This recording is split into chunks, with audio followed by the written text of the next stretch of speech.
And good afternoon everyone. So today, samahan niyo ulit ako manood ng sunset habang nakaupo tayo dito sa ating favorite upuan and favorite na place na pinupuntahan during may sunset. So everyday din, hindi kasi araw-araw na may sunset na ma-witness natin. So today, papakita ko sa inyo ang sunset February 21, 2026. So papakita sa inyo ang sunset. Diba?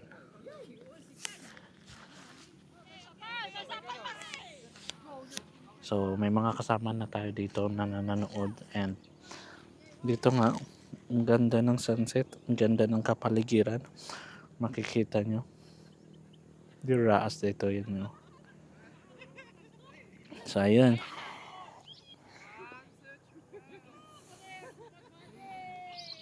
Ang ganda. It's in super. Yung mga ibon pa.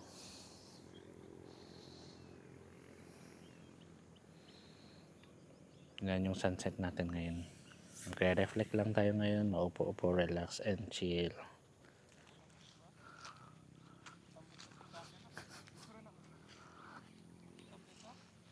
Kunya.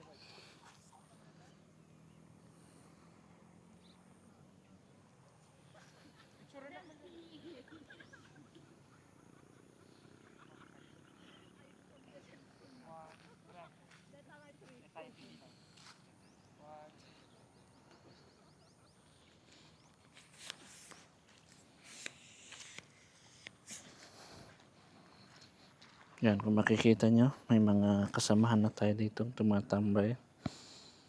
And hopefully,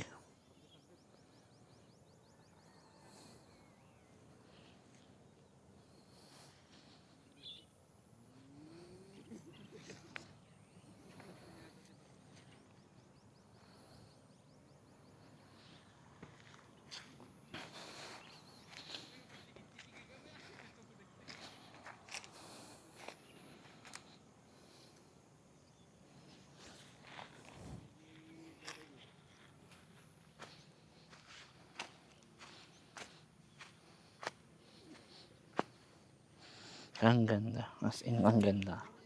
Pagmasdan yung sunset. Tapos ito yung ating kapaligiran.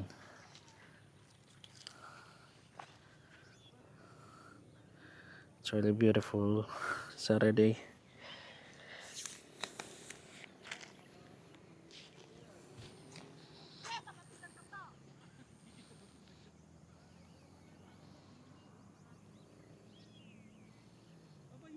Ito yung talaman na pinupunta natin dati yun. Pero dito, mas mataas lang ng konti. Mas malinaw, mas kitang-kita yung sun. So yun, ganda. As in, pati yung sun rays niya, nakikita.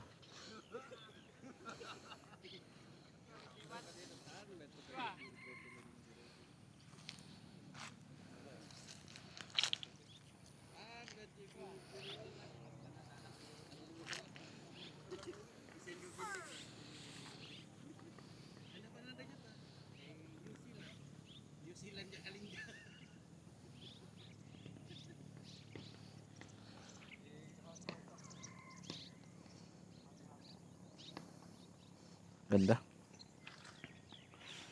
So may mga tao na rin dito kasi. Kaya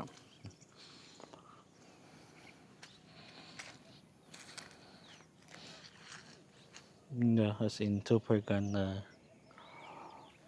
Ito yung mga leaves, walang leaves dito na lang sa may leaves din.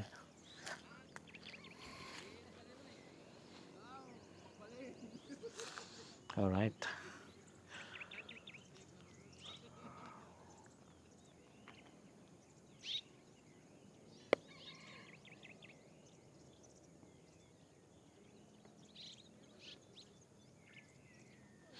Tapos maririnig nyo yung mga ibon, no? So, ang ganda, relaxing talaga dito. Nakaka-chill, nakaka-relax, as in. Naririnig yung mga ibon, naririnig pa yung mga tawanan sa taas.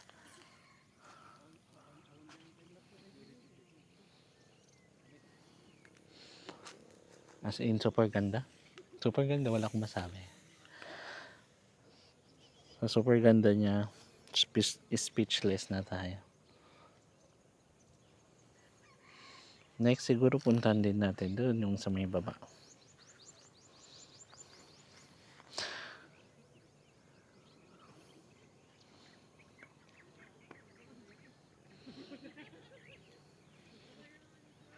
Mas maganda. Maganda since ganda lang.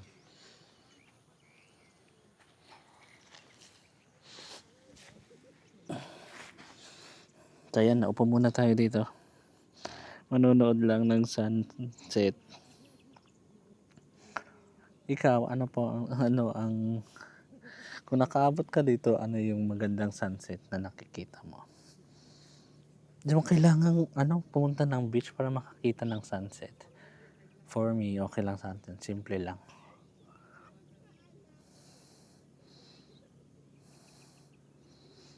So yun lang. Maraming salamat and have a great night ahead everyone. Marami pa. Picture taking muna tayo sa sunset.